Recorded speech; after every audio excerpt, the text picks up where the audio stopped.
There's no guarantee to develop a passion for reading the Bible, but here's a trick that will help.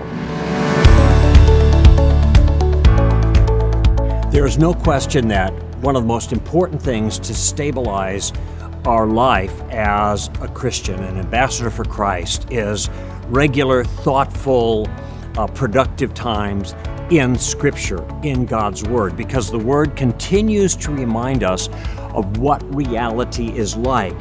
Now, I understand that sometimes that can be a chore, and people don't have a passion for that kind of thing. Now, I cannot guarantee that you'll ever have a passion for this. Some people do, some people don't.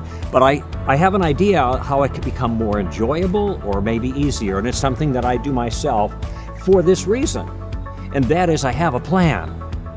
If you're going to be a follower of Christ, it is critical that you take the whole counsel of God in on a regular basis. Wow, you mean the whole Bible? Yes, I mean the whole Bible. On a regular basis? Yes, I mean on a regular basis.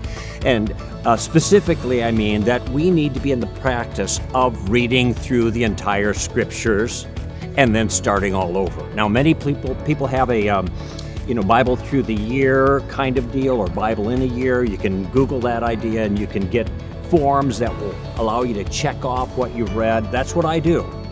And I don't do it in a year, though. It might take me 2 years, it might take me 3 years, but I'll just tell you, it becomes much more satisfying for me to be able to work through the entire thing in a progressive way and check off the days and the reading assignments as I go along, okay? Does that mean I have a passion for the Word?